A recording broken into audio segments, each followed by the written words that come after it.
Magandang hapon po sa ating lahat, higit sa lahat sa ating Diyos na buhay. Pwede pong makita ang mga kamay na nakaranas ng kabutihan, pagmamahal ng Diyos, at ibigay po natin ang best clap offering sa ating Diyos! Hallelujah! Hallelujah! Hallelujah! Tunay po na ikaw at ako ay araw-araw malakas, may pag-ibig, may kapayapaan, walang stress. Sabihin mo sa katabi mo, walang stress. Sapagkat ang Diyos ay ating kasama. Amen po. Palakpakan natin muli ang Diyos. Ayan. Pag sinabi ng katabi mo na walang stress, angkinin mo na yun. Diba? Napakasarap po ng buhay na kahit nakikita ng mata mo na may stress, pero sa iyong puso, sa iyong isipan, walang stress kasi kasama ko ang Diyos. Angkinin mo yun spiritually at ang puso mo payapa lagi. Diba? Ang sarap nun. Na nasa mundo ka, nabubuhay ka sa mundo, nasa gitna ka ng mundo, na punong-puno ng stress, pero ang puso mo ay payapa. Napakasarap nun. Diba? Yun na po ang pinakananais ng bawat isa na magkaroon po ng kapayapaan. At ang kapayapaan, kahit milyong-milyon ang pera mo, hindi mo kayang bilhin. Diba? Di sana ang dami nang bumili nun. Kaso hindi pwedeng bilhin. At tawag dito ay, pag sinabing kapayapaan, ang mga tao minsan, akala nila pag nag-set sila ng goals na kapag mayroon na akong, let us say, 20 million o 30 million pesos, pagtanda ko, payapa na ako. Diba? May mga nagsiset po ng goals na ganon. Halimbawa, napaaral ko ang mga anak ko, at nagsipag-asawa na sila, at nakatagpo sila ng mababait na napangasawa, payapa na ako. Pero, sino ba ang nakakaalam kung anong mangyayari bukas?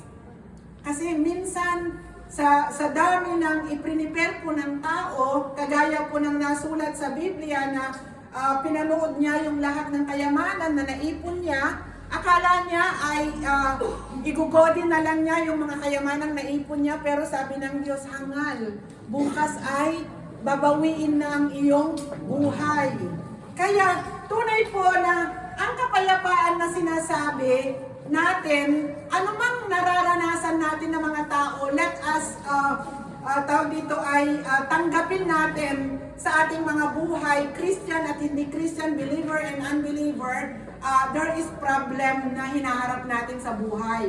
Pero masasabi natin na payapa tayo sapagkat alam natin anuman ang mararanasan natin sa buhay, hindi tayo nag-iisa dahil kasama natin ang Diyos. Yun po yung napakasarap nun. Na kahit nandun ka na sa pinaka-peak ng sinasabing mahirap na buhay, pero ang Diyos ay higit na makapangyarihan sa lahat. So, kung kasama natin ang higit na makapangyarihan sa lahat na nagbibigay sa atin ng kapayapaan, of course, payapa po tayo. Amen. Ang sarap. Na kahit pagod ka sa trabaho maghapon, halimbawa may nakasagutan ka dahil minsan sa pagod na ng iyong katawan ay yung pasensya mo umiiksi, pero bago ka matulog, mag-pray ka, humingi ka ng forgiveness, release forgiveness to those people na nakasakit sa'yo, at humingi ka ng kapayapaan, kalakasan, and then ipipikit mo ang mata mo, matutulog ka, payapa ka. Diba? Because you release ang lahat ng laman ng puso at isip mo, at you claim by faith na alam mo, pagpikit ng mata mo at matulog at magpahinga, paggising mo ay nandun na ang pagpapalang inihanda ng Diyos para sa kinabukasan na isustain tayo sa maghapon. Di ba ang sarap nun? Di ba? Na mag-pray ka sa Lord na, Lord, salamat, sinustain mo ako ngayong araw na ito, and I know, bukas, isusustain mo uli ako. Napakasarap nun. At kanino natin matatagpuan yung bagay nun, kundi sa Diyos lang. Kaya sabihin mo sa katabi mo, ikaw ay pinagpalang lubos ng Diyos. Sabihin mo. Diba? Sabihin mo sa iyong sarili, ako'y pinagpalang lubos ng Diyos.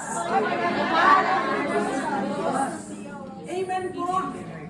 Kaya po napakasarap, there is power of declaration. Lagi ko pong sinasabi sa atin, minsan dumadating po ang panahon na wala nang nagsasabi sa iyo na kaya mo yan, matatag ka, malakas ka.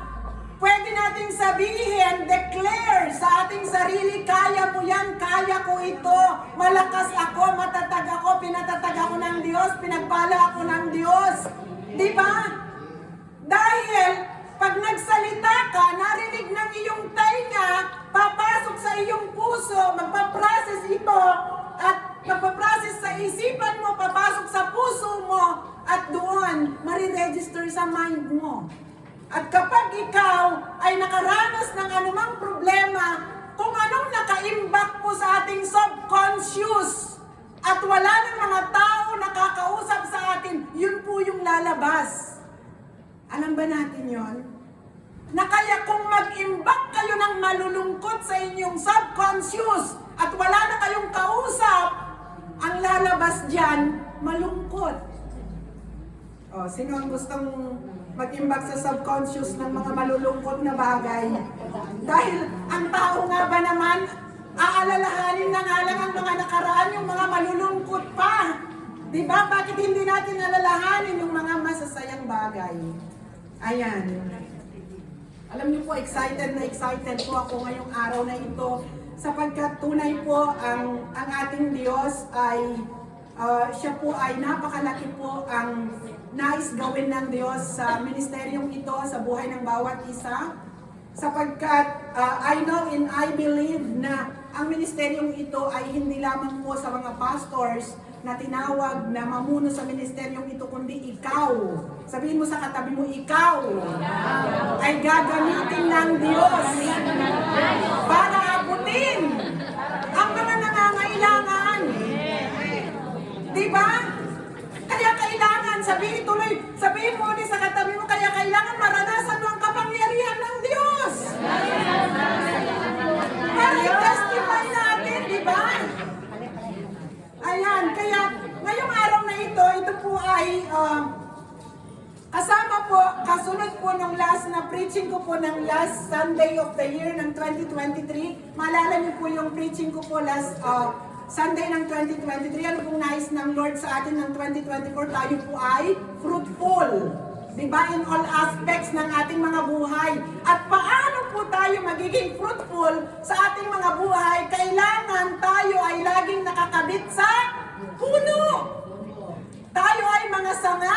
Ang Panginoong Yesus ay puno. Kaya kailangan lagi tayong connected sa Diyos. So 2024 at maranasan natin na minsan, sabi ko nga noon, ay ang sanga minsan ay kapag ang dahon ay medyo lanta, ay ano pong nangyayari? Minsan yung sanga ay nasaktan yung part ng sanga at kulang na yung nutrients na nakukuha, kaya ang nangyayari ay lanta ang dahon.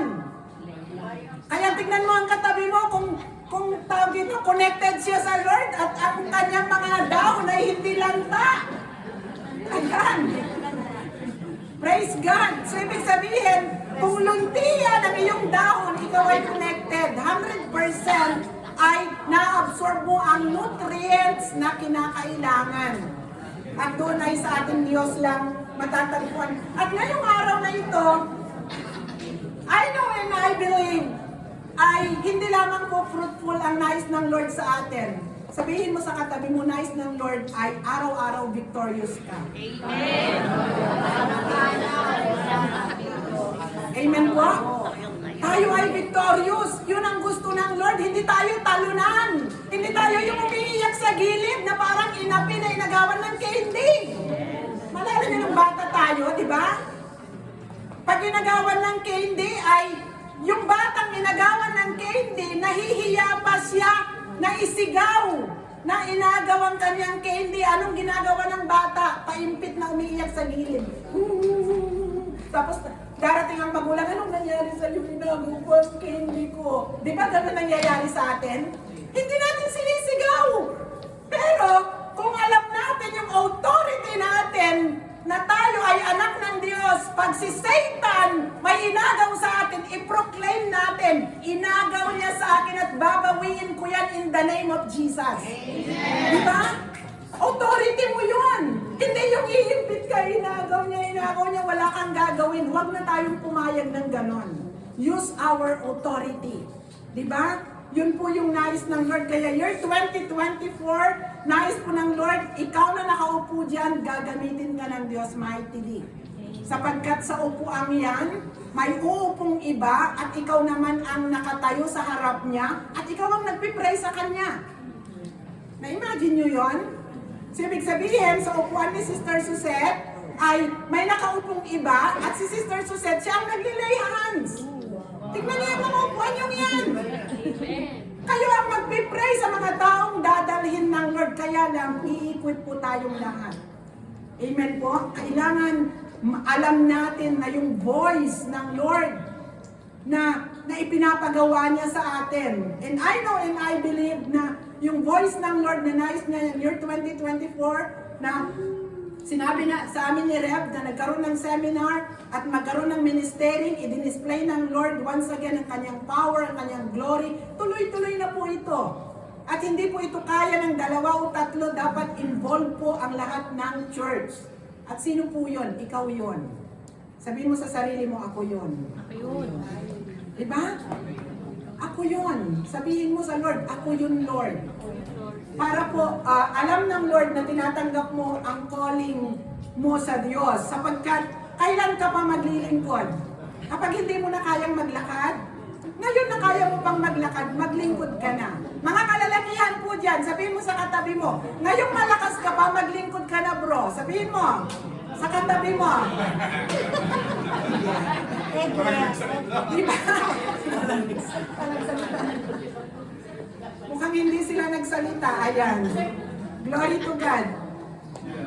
At ako po ay nabibless kasi po may bisita po tayo. Galing pa po siya ng Firenze. Glory to God. At kasama po natin ngayon, and I believe hindi po aksidente na nandito po siya sapagkat gagamitin po siya sa lugar ng Firenze. Amen po. Na ang glory, ang kapangyarihan ng Diyos sa mga nangangailangan sa Firenze na hindi natin kayang abutin, siya po ang gagamitin ng Diyos. Amen po. At doon, of course, bisibisitahin na lang ni Ate Neng. Ayan, ang Firenze. Glory to God. Malapit lang. Malapit lang. Ayan. So, buksan po natin ang ating Biblia. Huwag na po natin patagalin ang mensahe po ng Diyos ngayong araw na ito. Buksan po natin ang ating Biblia sa Joshua chapter 6. Joshua chapter 6. Ito po'y alam na alam natin. Pero, mayroon pong revelation ng Lord sa ating lahat. Sapagkat we know and we believe, ang Biblia po, ang salita po ng Diyos, kahit araw-araw mong basahin, mayroon at mayroong revelation ng Lord. Sinong agree sa akin? Amen. Di ba?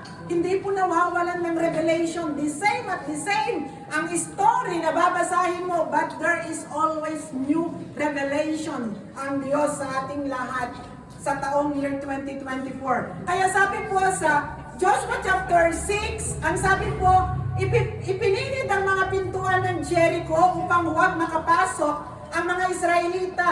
Ipinagbawal na lumabas o pumasok ang sinuman. Sinabi ni Yahweh kay Joshua, pakinggan mo ito, ipalulupig ko sa inyo ang Jericho, 10 ng kanyang hari at magigiting na kawal.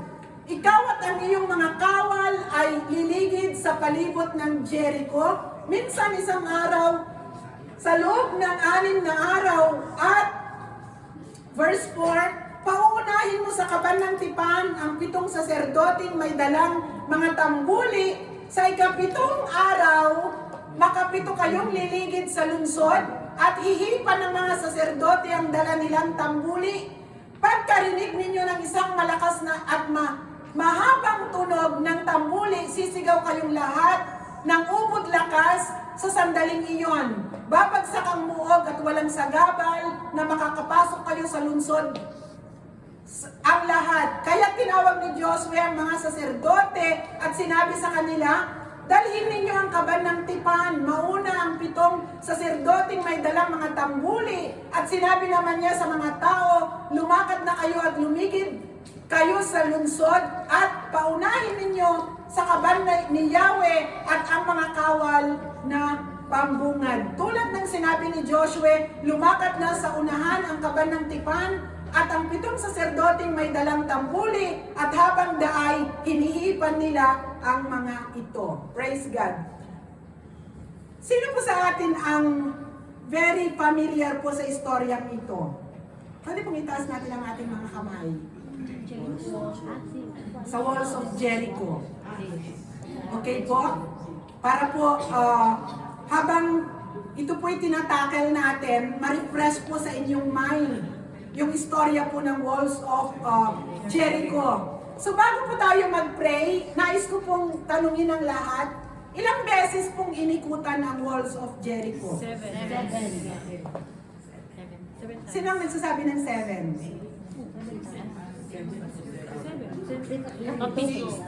Sino po ang may ibang sagot dyan? Hello? Ayan, tumahimik na ang lahat. Ayaw magkamali, ano? Anong sabi doon? 6 days? Araw-araw? At ikapitong araw? Ikapitong beses. So ilang beses? 7. 7? 7. 6 at 7 ilan? 13. Tatakil po natin mamaya yan. Okay? Bago tayo mag-pray, makilagay po rin. 13.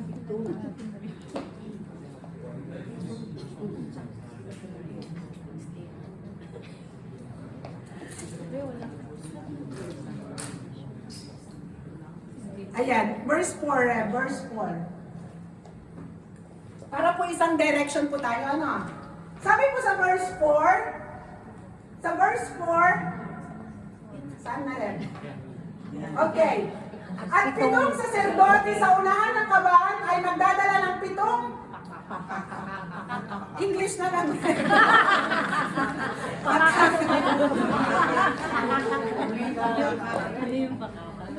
Ano ba yung yung tambuli? Tambuli. Trumpet. Okay. Rams 4. Yung 4 lang ang iyan mo, Rex. Rams 4 and trumpets. Buuin mo lang yung 4. Ayaw? Okay, basahin mo na. Okay. Ano po, basahin po natin? Up 7 priests, 7 Lord's 4 trumpets in front of the ark, but on the 7th day, march around the city 7 times. 7 times! While the priest blow the trumpet, so the 7th day, iikutan ang walls of Jericho 7 times. So ilang beses mong inikutan? 13 times. 13. Once a day, tapos on the 7th. At maunawaan natin, dahil po, bago tayo mag-pray, ang title po natin today, Following God's Plan Brings Victory. Following God's Plan brings victory. Pag malapit na ang victory, minsan pagod na tayo. Because the day na maging victorious sila, 7 times silang umikot, pagod na halos sumuko. Kaya tingnan mo ang katabi mo, pag malapit ng victory, halos sumuko na, no? Kasi 7 times! At doon, uunawain po natin mamaya, yan, ano na yan. At doon, ay alam na po natin not only 7 times inikutan, but 13 times. Dahil sa last day po ay 7 times inikutan ang walls of Jericho. So pwede po tayong lahat ay pumikit at manalangin. Oh, hallelujah!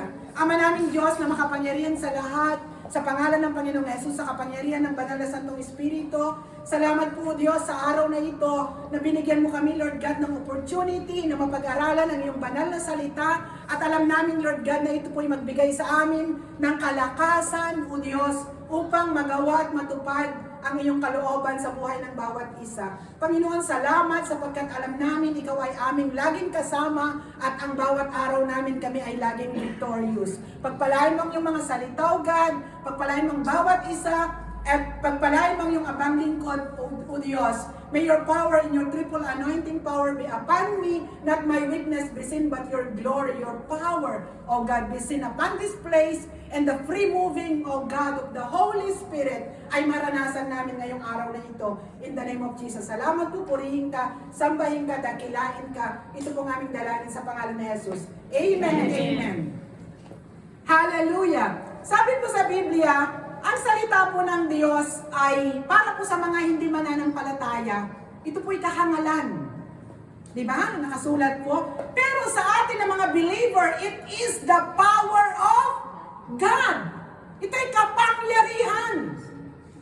Kaya, minsan, sa buhay po natin, ay kapag nakatanggap po tayo, nasasabihin ng Lord, ikaw tayo ay pagpapalain. Pero, bago natin matanggap ang pagpapala, mayroong ipapagawa ang Diyos. May process. Diba? Lahat ng natatamasa natin dito po sa lupa ay may process. Kung paano create ng Lord itong nakikita natin, lahat nasa process lahat. Diba? At ang nakikita natin, ang daigdig ay inilagay ang tao, ipinamahala ang tao sa daigdig. At bago po makakilos, ang Diyos na siyang lumikha sa lupa, may process din. Ano pong process? Gumagamit ang Diyos ng tao, ang babae at lalaki na umuoo sa calling ng Lord at doon nagaganap ang kanyang kalooban dito sa lupa. So, maunawaan natin na bago ipanganak ang Panginoong Jesus para ikaw at ako ay kanyang iligtas, dumaan po ang Diyos sa process na ang tao magkakaroon po ng authority sa lupa kapag ipapanganak ng isang babae. That's why pinanganak po ay ang Panginoong Jesus through Mary. Hindi na lang po nag-appear ng ganon-ganon na lang kasi may process po. Kasi ipinagkatiwala po ng Diyos ang daigdig sa mga tao sa atin. At doon, makita po natin, that's why kapag po kikilos ang Diyos ng himala dito po sa lupa, gumagamit siya ng tao. At bago po nakakilos ang Diyos nung nagkaroon po ng dilubyo sa buhay po ni Noah, ano pong nangyari? Gumamit ng Diyos ng tao na gumawa ng daong at na-save po ang mga dalawa-dalawa sa mga creation ng Diyos. Hindi po ito ginawa na lang ng Diyos na walang mga tao na nagpagamit ng buhay. At sa panahon natin ngayon, dito po sa Milan, kikilos ang Diyos sa mga tao na nakakasalamuha mo kapag ikaw ay umuo sa pagkatawag ng Diyos sa iyo. Amen po? At hanggat hindi ka umuo sa calling ng Lord sa iyo, anong nangyayari?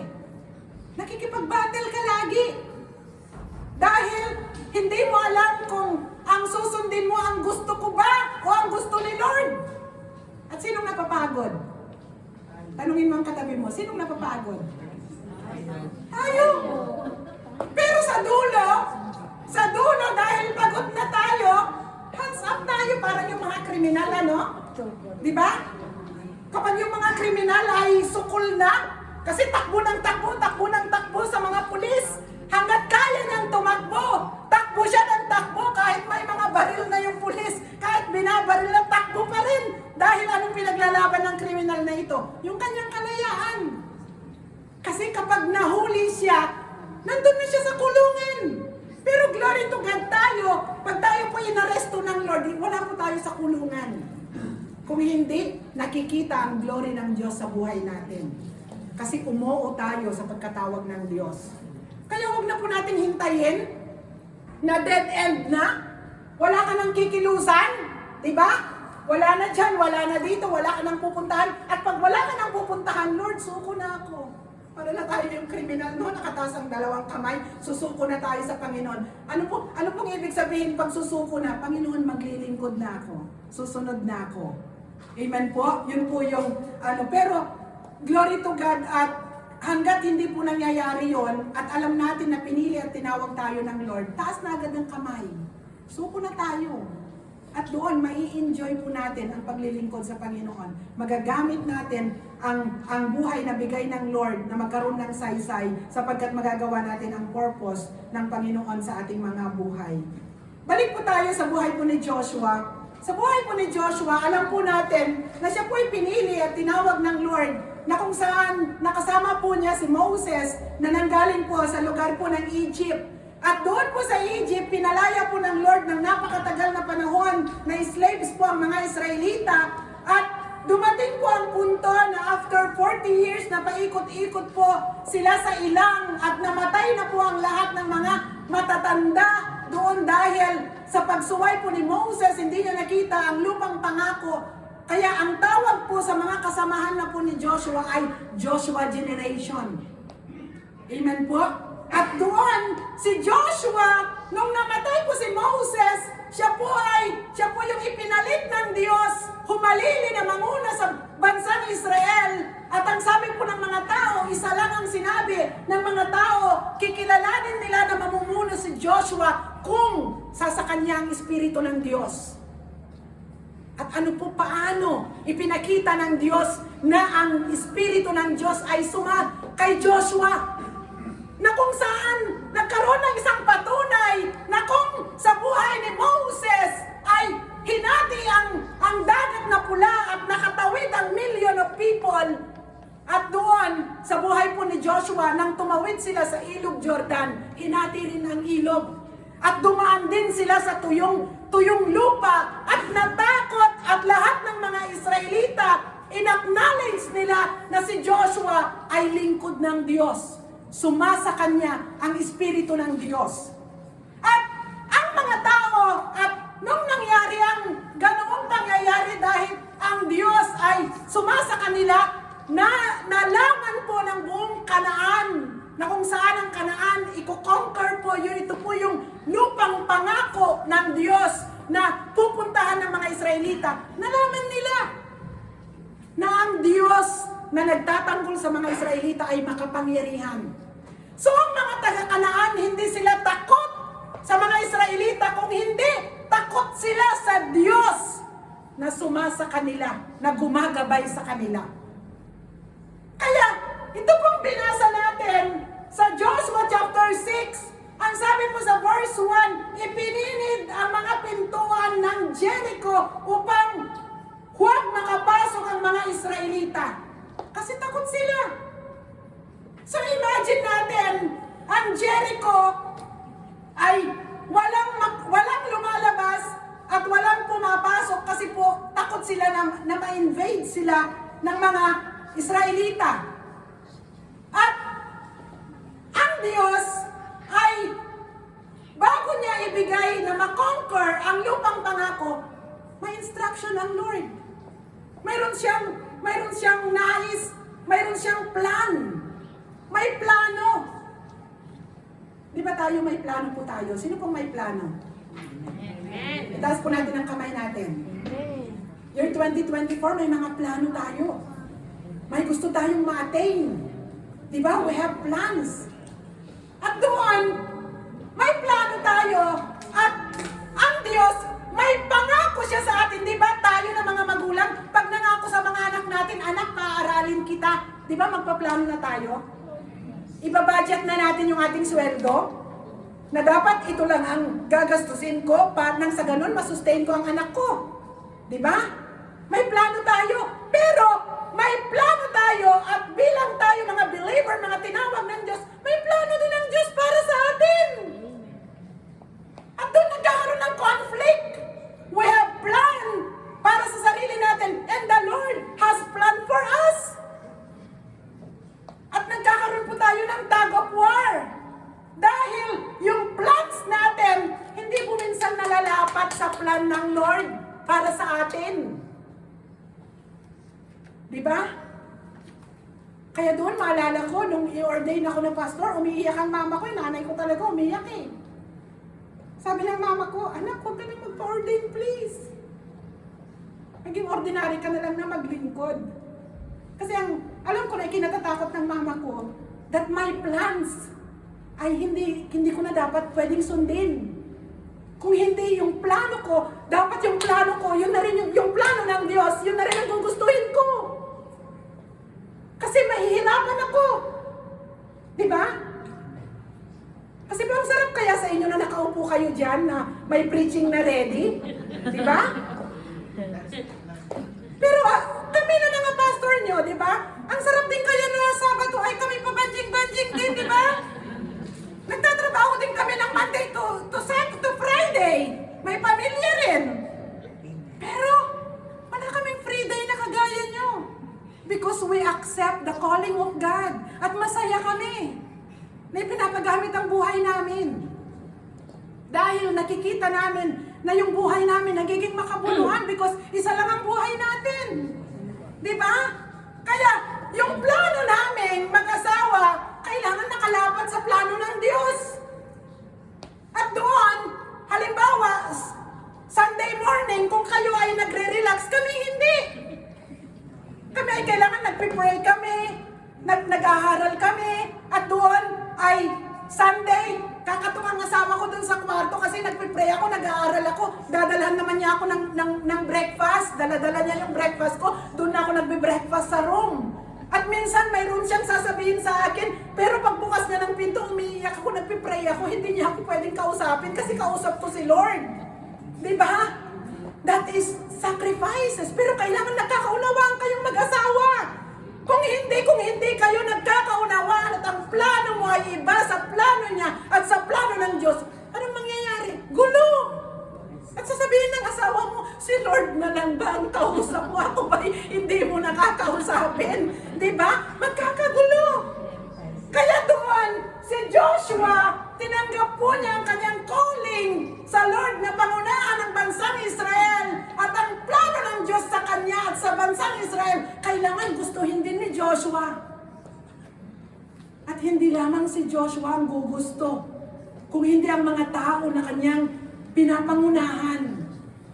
Kaya nakita ko po dito yung teamwork Ang victory ng isang ministeryo, kung anong plano ang ibinigay ng Diyos sa pastor na namumuno, kailangan magkiayon ang mga tao. Ito po yung ipinakita ng Diyos sa akin, kaya dapat year 2024, pag may binaba dito na vision and plans and goals ng Lord, magkiayon tayo. At yun din ang yayakapin natin nang sa ganun mangyari ang kalooban ng Diyos. Kalabitin mo ang katabi mo, narinig mo yun, narinig natin yun. Diba? Palagpakan nga po natin ang Diyos.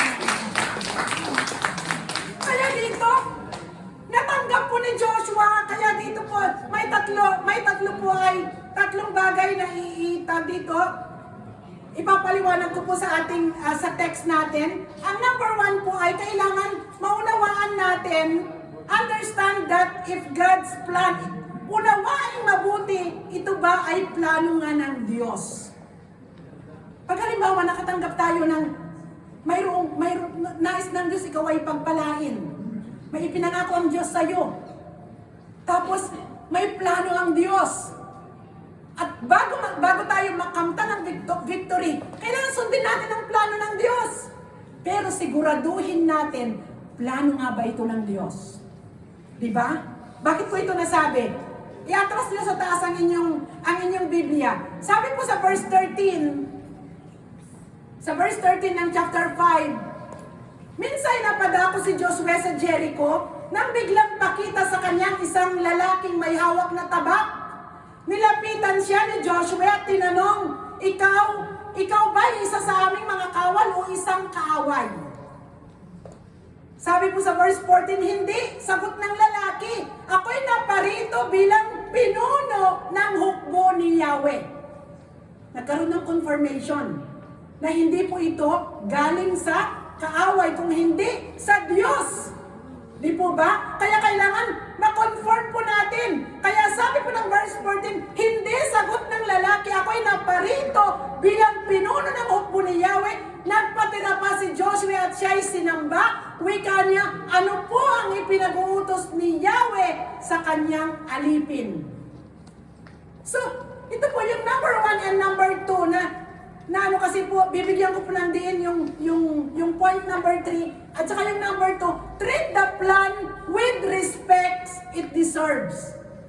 Pag alam mong ang plano ay mula sa Diyos, irespeto po natin. Di po ba? Kaya ano pong ginawa ni Joshua? Nagpatira pa siya. At inangkin niya ang plano ng Diyos, 100% tinanggap niya sa kanyang sarili. At doon, ang planong ito ng Diyos na ibinigay sa kanya, kailangan itong ay sundin at gawin. At dito po tayo, tawag dito, magdudwell sa point number 3, follow the plan completely. Ulitin po natin, follow the plan completely. So, ito na po yung plano ng Diyos. Na yung plano ng Diyos, since na ito po ay alam na ni Joshua na mula sa Diyos, ang plano ng Diyos, ito po yung binasa natin. Ang sabi po ng verse 2, sinabi ni Yahweh kay Joshua, pakinggan mo ito, ipalulupig ko sa inyo ang Jericho, 10 ng kanyang hari at magiting na kawal. Ang sabi po sa English, kung babasahin po natin yung verse 2, pakilagay po Reb sa yung verse 2, ano po ang sabi sa verse 2? Sabi niya, the Lord said to Joshua, look, I have handed Jericho, its king, its fighting men over to you. So ibig sabihin ay ipinagkaloob na ng Diyos. So sa pananampalataya natin, pag may ipinangako ang Diyos, di ba angkinin na natin na ipinagkaloob na ito. Sabi po sa Mark 11:24, ito po yung sa prayer nga yun. Anong hingin mo sa panalangin? Manalig ka na ibinigay na ito ng Diyos at pinagkaloob na ng Diyos at ipagkakaloob nga. Prayer yun. Pero itong declaration ay, ang sabi po dito sa Tagalog na binasa natin, sa verse 2, ang sabi, ipalulupig ko sa inyo. Pero kailangan yung plans ng Lord, kailangan complete na i-execute ito. So minsan dito po nagkakatalo. Dahil po, ang plano ng Diyos, minsan sa mga followers, sa mga susunod ng plano ng Diyos, ang hirap sundin. Kasi para bang, Lord, kailangan ba talaga itong gawin? Kasi po ano pong instruction? Ang instruction ng Lord ay, kung babasahin po natin, bago po ng kaban ng tipan, may 7 saserdote sa unahan ng kaban ng tipan na mayroong tambuli. So imagine natin, may 7 saserdote, kaban ng tipan, at sa likod ng kaban ng tipan, ang mga tao o mga army. Dahil sila po i-conquer nila ang Jericho. So, ang instruction ng Lord kay Joshua, isang araw, iikutan ng Jericho, walang magsasalita, pero ang may hawak ng tambuli ay patutunugin. Mga kalalakihan, sino sa inyo na kapag tumunog ang tambuli ay kaya mong hindi magsalita?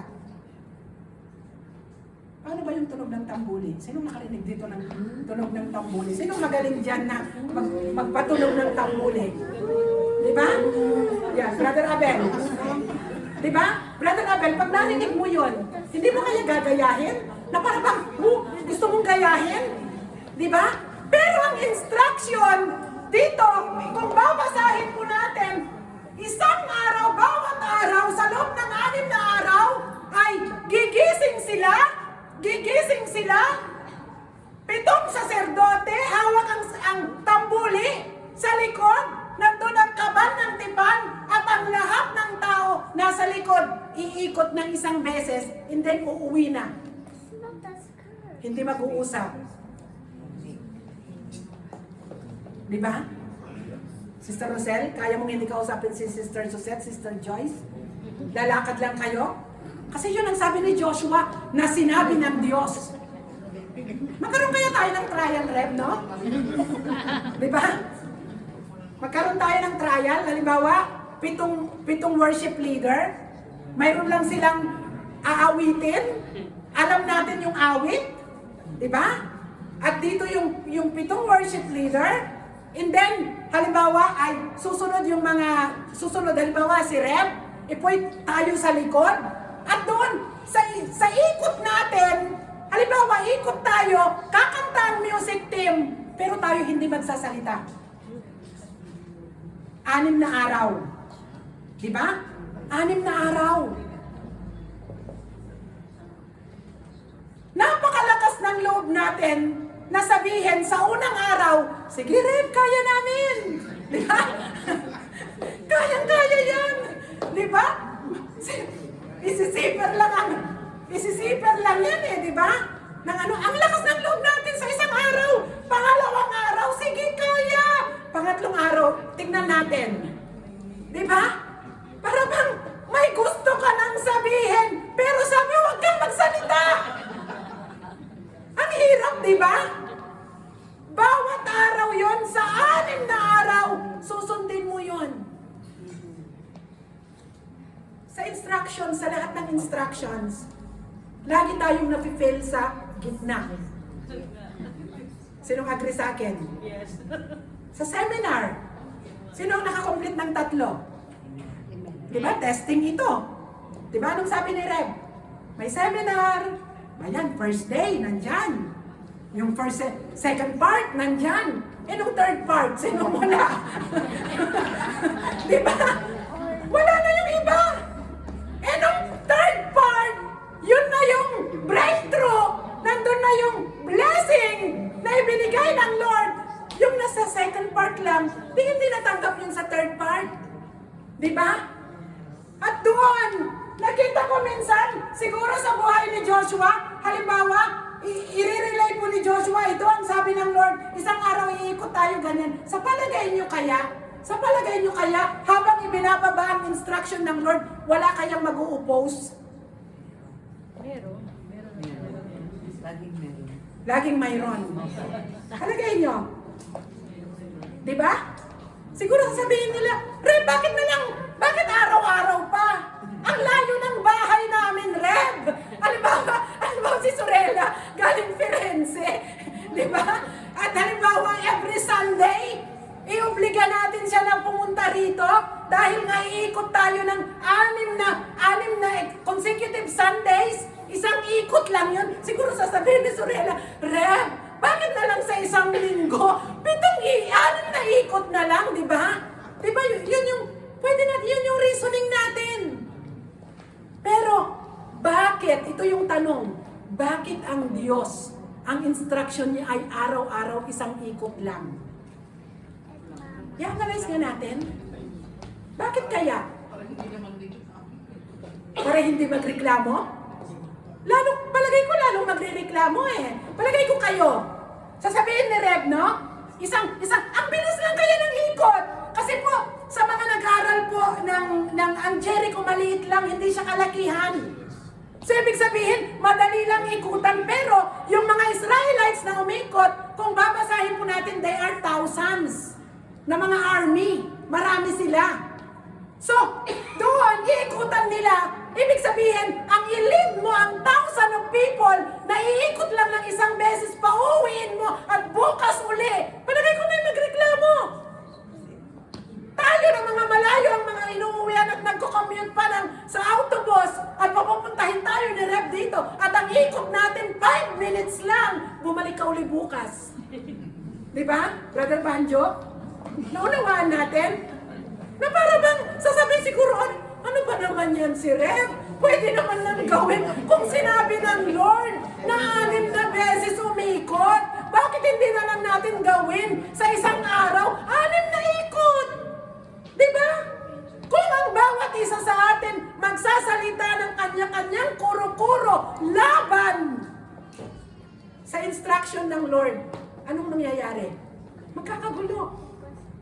Kaya po, ang nakita ko dito, ang isang victorious na makakamtan ang pagpapalang inilaan ng Lord, hindi lamang po ito sa pamamagitan ng isang pastor. Kung hindi ito po ay sa member po ng church. Kailangan makiayon doon sa visions, sa plans, sa instruction ng Lord na sa tingin natin na para bang nanuloko na ba ang ating pastor at ito yung ang kanyang inuutos sa atin? Kumbaga tanggapin natin. Nasabi nga po sa Biblia na sa mga unbeliever, ito ay parang sa tingin nila ay nababaliw na ang mga believer. Pero sa atin, ito'y kapangyarihan. Dahil ang pagsunod sa Diyos ay laging may pagpapala. Sabihin mo sa katabi mo, ang pagsunod sa Diyos ay laging may pagpapala. Amen po! Kaya doon, nakita ko ang mga tao ay sila'y sumunod. Sila'y sumunod kay Joshua. Nung sinabi ni Joshua, tingnan po, basahin po natin ang ating Biblia. Sabi po sa verse 8, sinabi ni Joshua, lumakad na sa unahan ng kaban ng tipan ang 7 saserdoteng may dalang tambuli at habang dahi, hinihipan nila ang mga ito. Nauna sa mga saserdote ang mga kawal na pambungad kasunod ang kaban ng tipan, ang mga kawal na panghuling sana'y samantala walang tigil ang tunog ng mga tambuli. Ngunit sinabi ni Joshua sa mga tao, huwag kayong sisigaw o magsasalita kaputok man hanggang hindi ko kayo binibigyan ng hudyat. Sa utos nga ni Joshua, iniligid nila minsan sa lungsod ang kaban ng tipan ni Yahweh. Pagkatapos, bumalik sila sa kampamento at doon sila nagparaan ng gabi. Sa verse 12, kinabukasan maagang gumising si Joshua, binuhat ng mga saserdote ang kaban ng tipan. Muling nauna rito ang 7 saserdote na walang tigil ng pag-ihip ng dala nilang tambuli. Muling lumagay sa unahan nila ang mga kawal na pambungad, samantalang ang mga huling hanay lumagay sa likuran ng kaban ng tipan. Patuloy ang tunog ng mga tambuli. Niligid nila minsan ang lungsod ng 2 araw. Pagkatapos bumalik sila muli sa kampamento. Ganito ang ginawa nila araw-araw sa loob ng 6 na araw. Kaya napakahalaga po yun. Yung pagsunod. Kasi ang sabi dito, gaputok man, ibig sabihin, kahit bulong lang. Kaya sabihin mo sa katabi mo, use the weapon of silence. Di ba? There is power. Kapag po, even po ito kapag may mga arguments, na kahit tama tayo, di ba? Kahit tama tayo, na kapag sinubukan natin ang weapon of silence, hindi tayo magsasalita, alam ba natin na yung arguments na yun mapuputol? Di ba? Pero, nang dahil ayaw nating patalo, at ayaw nating gamitin ang weapon of silence, sasabihin natin, tama ako. Di ba? Mali ka naman eh. Ipipilit natin. Tapos, yung kausap mo, anong gagawin ng kausap mo? Di ba? Nung 1 buwan, nung 2 buwan, di ba sinabi mo, ganito, nung 1 taon, di ba? Anong nangyari? Di ba? Lumaki yung arguments at wala ng katapusan. At habang nagsasalita ang isa, sasagutin ng isa, at ano pong mangyayari? Ang arguments ay palala ng palala at hindi ito natatapos hanggang sa ikaw ay iiyak na lang, magmumukmuk na lang.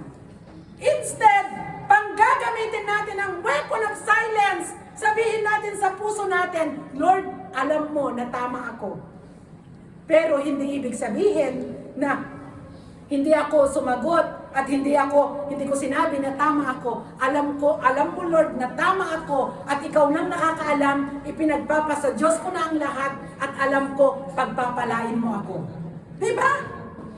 So, ano pong mangyayari ang lahat ng mga arguments? Ano pong mangyayari? Ito'y huhupa at walang away. Sikuhin mo ang katabi mo. Kaya mo yon? Diba? Kaya natin yun! Kailangan lang magkaroon tayo ng... Depende sa araw. Depende sa harap.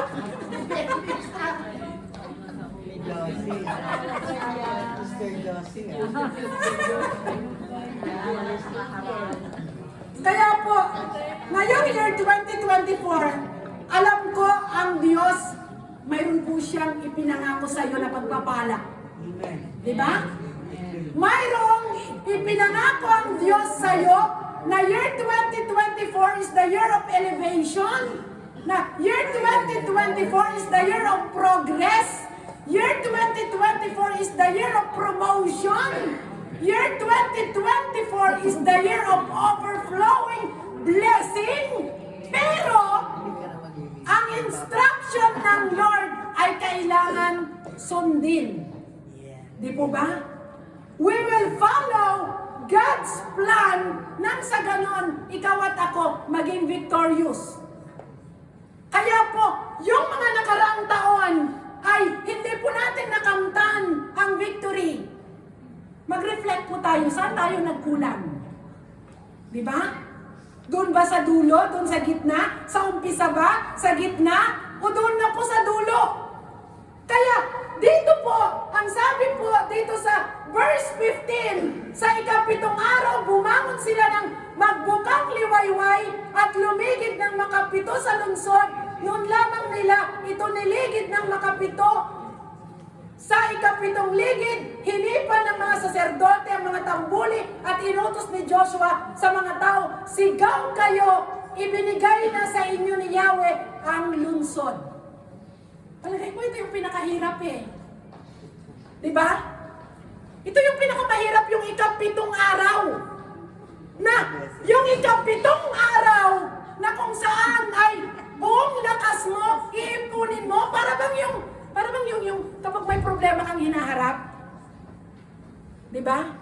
Yung gusto mo nang sumuko, hirap na hirap ka na, litong-lito ka na, umiiyak ka na, at yung dating kausap mo nung first day, nawala na rin.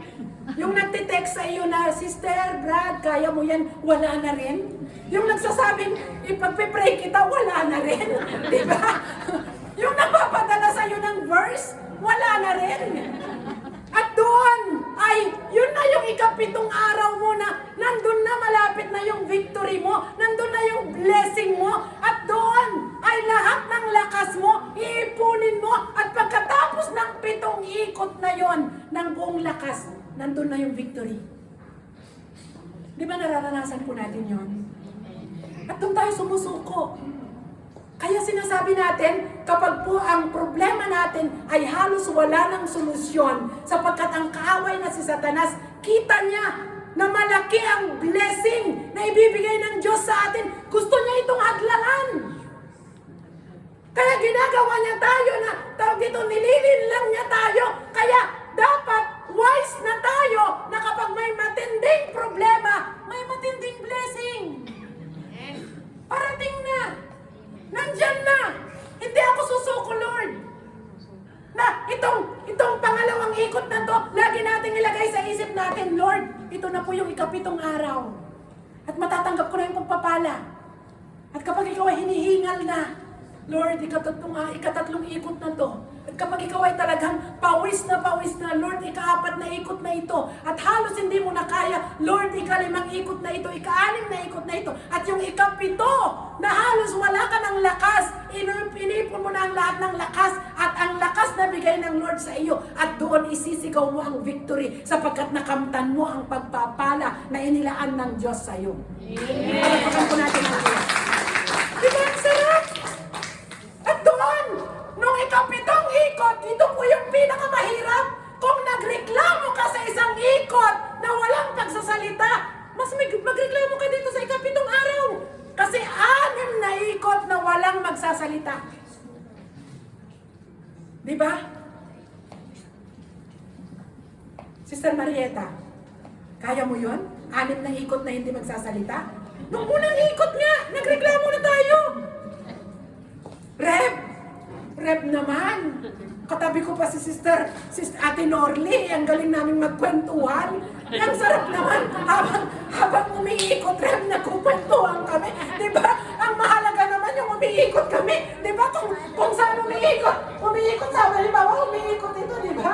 Diba? So sabi ni Sister Marieta, Ate Norly, anong ulam mo kanina? Habang umiikot na ganyan. Diba? Diba ang sarap magkwentuhan? Diba, diba, nung Christmas, anong natanggap mong regalo? Diba? Diba, parang sayang, diba? Parang sayang, yung naglalakad ka, may katabi ka naman pero hindi ka nagsasalita. Diba parang sayang? Pero instruction ng Lord yun. Na para bang, iisipin mo, hindi mo maunawaan na yung unang ikot doon. Diba? Ang hirap, pero yung 6 na ikot na hindi ka magsasalita. Alam niyo po ba, ito po'y pinag-aralan ng mga Bible scholar. Ang instruction daw ng Lord, kagaya nito, yung hindi nagsasalita. Kasi daw po, sa unang araw, hindi natin agad tatanggapin ang instruction ng Lord. Maraming question sa ating isipan. Diba? Na marahil, iisipin natin, ito kaya ay bigay nga talaga ng Lord ito? Halimbawa, si Rev, sinabi niya, bawat isa sa inyo, ilan tayong nandito. Bagamat hindi tayo nagsasalita, pero yung utak natin, maraming tanong. Diba? Buti na lang, ikaw at ako, hindi tayo nakakabasa ng isipan ng tao. Kung nakakabasa tayo, siguro gulo. Diba? At doon, habang umiikot ka, ang dami mong tanong. Pero, glory to God, kahit marami kang tanong, ikot ka pa rin. Diba? Lakad ka pa rin. Kahit ang dami mong tanong sa isipan mo, lakad ka pa rin. Diba? Lakad ka pa rin. Siguro yung seminar, no? Yung seminar ni Rev. Ano naman kayang may bibigay itong seminar na ito? Pero dumalo ka. Diba? First seminar. Sabi ni Rev, may natutunan ba kayo? Opo. Diba? Palakpak tayo. Balik uli kayo sa Sabado. O, di ba? Magdala kayo ng ballpen, ng papel. Anong nangyari? Second day, yung mga iba, walang ballpen, walang papel. Kaya hanap ng ballpen at papel. Di ba? Ibig sabihin, fail sa instruction. Tapos sa third Saturday, magdala kayo ballpen, papel. Kahapon uli, naghahanap uli ng ballpen at papel. Di ba? Pero third day na yon. Pero, glory to God, sunod ka! Nandito ang katawan mo! Di ba? Ibig sabihin, marami ka mang question sa isipan mo, sa puso mo, pero ang mahalaga ang katawan mo nandun. Di ba? Sino sa atin na minsan ang kalaban ay sarili? Amen. Kasi daw po, kaya po ginamit ng Lord ang weapon of silence. Kasi tayong mga tao, ang kalaban natin sarili natin. Habang nananahimik daw po tayo, nagre-reflect tayo. Nagre-reflect tayo. Hanggang sa hindi tayo nagsasalita pero sumusunod tayo hanggang sa niyayakap na natin ang instruction ng Lord at kikilalanin na natin siya bilang Diyos na makapangyarihan sa lahat at kayang gumawa ng himala sa ating mga buhay at kayang baguhin ang ating mga buhay at yung mga kaya natin, hindi natin kayang gawin ng Diyos. Palakpakan po natin ang Diyos. At doon, sa ika-6 na araw, hirap na hirap ka, pero sumusunod ka because you know na ang Diyos ay makapangyarihan dahil pagod ka na, dahil wala nang sagot ang mga tinatanong mo at alam mo ang Diyos ay kayang gumawa ng himala. Kahit sa kabila ng isip mo, hindi 100% ang pananampalataya mo, pero dahil sa pag-asa mo na ikaw ay maging victorious, nandoon ka pa rin sapagkat umaasa ka na ang Diyos ay kikilos sa iyong buhay. At doon hindi tayo binigo. Kaya po, nung ika-7 ikot na halos hindi na nila kaya at marami silang tanong, pero nandoon sila at nung ika-7 ikot nila, sumigaw si Joshua. At sabi doon, patunugin ng malakas ang tambuli at kayo'y sumigaw. At nung sumigaw, anong nangyari? Yung walls of Jericho bumagsak nang hindi hinawakan, hindi ginamitan ng lakas, hindi ginamitan ng anumang bakal, but it is the power of God. Na kung saan ang mga problema natin, Nagpipray lang tayo, nagka-fasting tayo, nananalig tayo, nanampalataya tayo. Hindi tayo sumusuko na akala natin ang walls of Jericho na mga problema natin, hindi na natin kaya. But through faith, prayer, and fasting, at hindi pagsuko, ito'y parang walls of Jericho, bumabagsak. Dahil sa kapangyarihan ng Diyos. Ipaparanas ng Diyos ito sa atin. At doon, nakapasok ang mga Israelita na bumagsak ang walls of Jericho. Ang instruction ng Lord, patayin ang lahat ng mga tao, matanda, babae, lalaki, mga bata, mga hayop, walang ititirang buhay. Ang tindi ng Lord, pati hayop pinapatay. Lahat ng mga alagang hayop sa Jericho, mga tao pinapatay lahat. At ang sabi ng Lord, ang itira lang ay yari sa ginto, yari sa pilak, yari sa bato. Ito ay kuhanin, ialay sa akin, ilagay sa kaban ng tipan, sa kaban ng yaman, at doon ialay sa akin. At doon, ang nakita ko dito, sa presensya ng Diyos, pag may ginawa po tayo para sa Diyos, kahit nung panahon na parang akala natin wala tayo sa liwanag, pero gumawa tayo ng kabutihan, laging may balik itong pagpapala. Kasi nakita ko dito si Rahab. Si Rahab prostitute. Kaya alam ba natin na yung ginagawa natin sa sarili natin, it follows na pagpapala sa ating mga angkan. Kaya kung may problema ang mga anak nyo, sa ginagawa nyong paglilingkod sa Diyos at kabutihan sa kapwa, may pagpapala hanggang sa inyong kapu-apuhan. Dahil sa inyo. At dito si Rahab, siya ay prostitute. Masamang babae, sabi ng mga tao. Pero, kung mababasa natin sa Joshua chapter 2, pinatiktikan ang Jericho at ang dalawang tiktik tinulungan ng prostitute na to. Nung tumulong ang prostitute na to, may pangako ang Diyos na papatayin ang lahat ng nakatira sa Jericho, liban kay Rahab, sa kanyang magulang, sa kanyang angkan, sa kanyang kamag-anak, lahat ng nakalink kay Rahab ay iniligtas ng Diyos. Kaya ikaw kapatid, sa lahat ng ginagawa mong kabutihan, lalo na kung para sa Diyos, lahat ng kaapu-apuhan mo, pagpapalain ni Lord. Amen. Palakpakan po natin ang Diyos. Diba? Kasi minsan, napapagod na tayong gumawa ng mabuti. Lagi nating sinasabi, Lord, ako na lang ba lagi? Ako na lang ba lagi nagsasakripisyo? Ako na lang ba lagi ang iniinsulto, Lord? Ako na lang ba lagi sinasaktan? Pero Lord, okay lang, halang-halang sa'yo. Pero kapatid, lahat ng ginagawa mo para sa Diyos, may pagpapala hanggang sa iyong kaapu-apuhan. Ito po yung good news doon. At dito rin, before we end, ang paggawa rin ng kasamaan. Hanggang sa pamilya rin.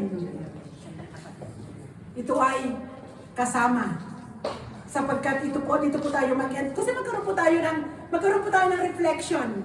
Yung instruction po ng Lord sa mga Israelita na ang lahat ng nakamkam ay ilagay sa kaban ng yaman at patayin ang lahat. May isang nag-umit.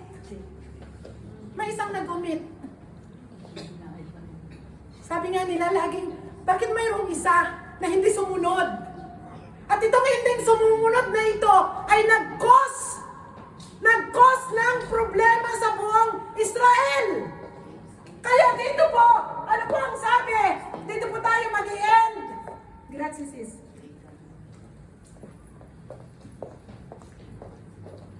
Ang sabi po ng chapter 7, ngunit nilabag ng Israel ang utos ni Yahweh na huwag kukuha ng anuman sa Jericho sapagkat yao'y tutupukin bilang handog sa kanya. Si Achan na anak ni Carmi, apo ni Saldi at apo sa tuhod ni Zera. Alam niyo po ito yung binabasa ko ito, nasasaktan ako eh. Imagine, babanggitin lang ang pangalan ni Achan. Binanggit lahat sinong lolo niya. Di ba? Nabanggit lahat. Buti sana kung yung ginawa ni Achan ay mabuti.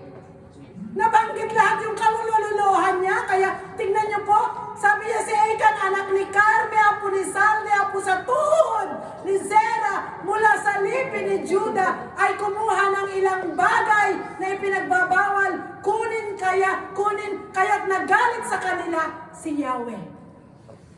Kaya lahat po ng ginagawa natin sa present, laging may consequences. Amen. Mabuti o masama. Kung mabuti ang iyong ginawa, ang consequences ay pagpapala. Amen. Kung masama ang ating ginawa, ang consequences ay kasamaan din. Amen. Ito po ay, wala po tayong magawa dito. Because yung sinasabi natin, yung lagi natin sinasabi na God is good. Yes, He is good. But He is the God of justice. God, He is holy God. Na walang sino mang ang unang susunod sa salita ng Diyos. Walang iba kundi ang Diyos. That's why sinabi natin na siya ay banal na Diyos. Na kahit mga Israelita na nakakilala sa Kanya kung gumawa ng kamalian, may consequences. At dito po, ang sakit po ng consequences sa kasalanan po ni Achan sapagkat nang sila po ay sumalakay sa Ai, sila po ay natalo na mas maliit na bansa sa Jericho dahil sa kasalanan ni Achan. Kaya huwag kayong magtaka kung tayo nagpe-pray sa church na humihingi tayo ng forgiveness sa Lord sa kabuuan ng ating ministeryo, ng congregation. Lord, forgive us sa mga pagkakasala na sinadya at hindi sinasadya. Because there is always consequences. Kaya po, binigyan po ng pagkakataon si Achan na magsisi, pero hindi po niya ginawa. Alam niyo po yung binigyan na tayo ng pagkakataon na magsisi, pero para bang itinatanggi natin? Sabi ni Joshua, umiyak si Joshua, sinira niya ang kanyang suot. Sabi niya, Yahweh, wala ka bang gagawin na mapahiya ng pangalan mo? Anong gagawin ng mga bansa na kami natalo sa Ai? Ngayon, magkakaisa na ang lahat ng kaaway, kami tatalunin. Papayag ka ba na ang iyong bansang pinili ay matatalo? Ang sabi po ng Diyos, natalo kayo sapagkat kayo'y nagkasala. Hindi ko kayo kayang ipagtanggol. Kaya pag hindi po tayo nag-repent, hindi tayo kayang ipagtanggol ni Lord. Hindi tayo kayang ipagtanggol. Kaya natalo sila. Kasi yung isang nagkasala, ang ginawa po ni Achan, may nakita po siyang magarang kasuotan at kumuha ng pilak. At doon sa tolda niya, hinukay niya ang kanyang tolda. Akala niya walang nakakaalam. Ibinaon niya doon. At hindi niya alam, wala tayong kayang itago sa Diyos. Dahil sa kasalanan ng isa, nadamay ang buong Israel, natalo sila at namatay. Kung babasahin natin, mahigit 30 na mga kawal ang namatay nung sinalakay nila ang Ai. At sabi ng Lord, sabi niya kay Joshua, dahil hindi umaamin, pinapila ang mga lipi, at doon napili ang isang lipi, at hindi pa umamin si Achan, hinayaan pa niya na mapili ang kanyang pamilya. Kung tayo kaya yun? Halimbawa, 5 grupo. Sabi ng Lord, may nagkamali, may nagkasala. Papilayan ang 5 grupo. Bakit hindi na lang umamin? Di ba? Para hindi napipila yung 5 grupo. At doon pinapila at napili example ang unang grupo. Hindi pa rin umamin. At doon, hinayaan pa na napili siya at ipinahiya talaga ng Diyos. At sa kanya inamin. Nagkasala ako. Nag-umit ako. Hinukay ko. At nung nakita nila, ito po yung, alam niyo po, ito po yung minsan sa atin ng mga mananampalataya. Para bang hindi natin maunawaan na yung, halimbawa, yung isang mananampalataya saktan yung nagkasala na mananampalataya. Pero tignan nyo, itong ginawa dito sa pamilya ni Achan. Sabi po sa verse 20, sumagot si Achan. Chapter 7 verse 20, sumagot si Achan, nagkasala po ako kay Yahweh, ang Diyos ng Israel, sa mga bagay na nasamsam ko sa Jericho. May nakita akong isang mamahaling damit na yari sa Babylonia. Halos 8 librang pilak at isang barang ginto na mahigit pong 2 libra. Kinuha ko ang mga iyon at ibinaon sa lupa at sa loob ng aking tolda. Nasa kailaliman ko ang pilak.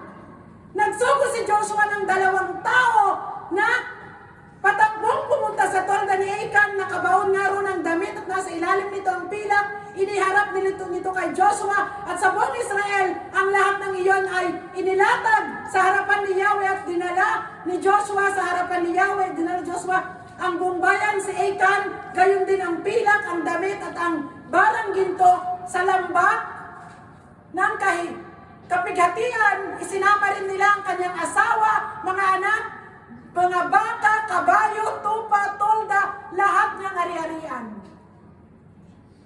Grabe po. Isang asawa ang nagkamali. Damay ang asawa, mga anak. Tapos dito nalungkot ako. Pati mga hayop kasama. Kasi po yung ari-arian po ni Achan, considered po na marumi sa harapan ng Diyos. Kaya po, ano pong nangyari? Pagkatapos, ang sabi po dito, pagkatapos tinabunan nila ng mga bato naroon pa, sabi po at pinagpupukol nila ng bato hanggang mamatay si Achan at ang unyang sambahayan. Sinunog silang lahat 10 ng kanilang ari-arian. Kung sa atin po, minsan hindi natin naunawaan kasi ang tao, ang pagkakilala lang sa Diyos, mabait. Diba? Anong sinasabi ng mga tao? Hindi ako naunawaan ng tao, pero si Lord naman maunawain. Diba? Hindi ako naunawaan ng tao, but tawag dito ang tao ay, tawag dito minsan hindi mabuti, but God is good. God is good kaya kapag mali ang ginawa natin. There is always consequences. Kaya po napakahalaga, dito po ako mag-end, napakahalaga na kung gusto po natin ng matagumpay na buhay, we will follow God's plan and execute kung ano po ang instruction ng Lord. At kung anong instruction niya, sundin po natin. Ang temptation laging nandyan, sapagkat ang ating mga mata, ang nakikita ay kung anong present. Na para bang ito ay, naku, ginto ito. Naku, pera ito. Mapapakinabangan ko ito. Pero yung pananampalataya natin, nahirap man tayo, pero sa ating pagsunod, higit pa sa kaya nating isipin at higit pa sa kaya nating hilingin ang inihandang pagpapala ng Diyos para sa mga taong sumusunod at nananalig at nananampalataya sa Kanya. Ikaw at ako ay kaya po tayong pagpalain ng Diyos. Kaya po ngayong araw na ito, kung gusto po natin ng victorious in all aspects ng ating mga buhay, gumawa po tayo ng mabuti at sumunod sa Diyos. Ito pong topic na ito ngayong araw na ito po ay pagmumulat sa atin na anuman ang gawin natin, there is always consequences. At kapag mabuti ang ating ginawa, ito po yung good news sa kaapu-apuhan natin, ang pamilya natin, sila po ay pagpapalain ng Diyos. Amen po? Palapakan po natin ang Diyos. Kaya po, sabi po ito po ay sa Hebrew 11:30, sabi po, by faith, the walls of Jericho fell after the people had marched around them for 7 days. Kaya kailangan tayo po, kung anumang problema natin, huwag po tayong mawawalan ng pag-asa like walls of Jericho. Kapag tayo ay nanalig at sumunod sa nais ng Lord, anumang problema iyan, babagsak yan sa harapan ng Diyos by the power of God. Kaya po, tayo, sabi po dito, in conclusion, sometimes the greatest battles we face will not be against others or other things. Sometimes they are against ourselves. Tama po yun. Minsan ang battles natin hindi po against sa ating kapwa. Minsan sa atin. Kaya tayo nahihirapan. Have you given every area of your life over to God's control? Para po hindi tayo mahirapan, ibigay natin sa Diyos ang control 100% sa ating sarili. Are you willing to give up your plans if needed to get on the same page with God? Kung ano pong page ng Lord, yun na po yung page natin. Kung saan nag-walk ang Lord, doon po din po tayo lumakad. Nang sa ganun, sa dulo ng ating paglakad, victorious po tayo. Sapagkat sa ating pagsunod, nakakasama ang Diyos, there is always victorious. Sabi po dito, with Jesus, you are in position of victory. Victory flows out of your obedience. Wait for God's timing, not your own timing. Importante po yun. Be confident and quiet. Confident po tayo na yung pangako ng Lord, mangyayari po ito't magaganap sa pamamagitan ng ating pananampalataya. Kaya yung silence natin, hindi ibig sabihin, walang ginagawa si Lord. May ginagawa si Lord. Amen po? And number 5, faith enables us to gain that victory. Kaya yung silence po natin ay hindi po nangangahulugan na wala kang ginagawa, pero nandun ka, nagpipray ka, nagpa-fasting ka, at yung katahimikan na ginagawa mo, on the 7th day, isisigaw mo na victorious ka sapagkat nakamtan mo na ang pangako ng Diyos sa iyong buhay at sa iyong pamilya. Palapakan po natin ang Diyos. Amen po? Ang challenge po ng Lord ngayon, verse. Ang 1 Corinthians 15:57. Sabi po dito, but thanks be to God, He gives us the victory through our Lord Jesus Christ. Therefore, my dear brothers and sisters, stand firm. Sabi po, let nothing move you. Always give yourselves fully to the work of the Lord, because you know that your labor in the Lord is not in vain. Amen po. Panghawakan po natin. Isulat po ninyo ang 1 Corinthians 15:57-58. At ang pagpapala po ng Lord sa ating paglilingkod ay lagi pong nandyan. Stand firm sa ating pananampalataya at magiging victorious po tayo. Tayo pong lahat ay tumayo. Hallelujah!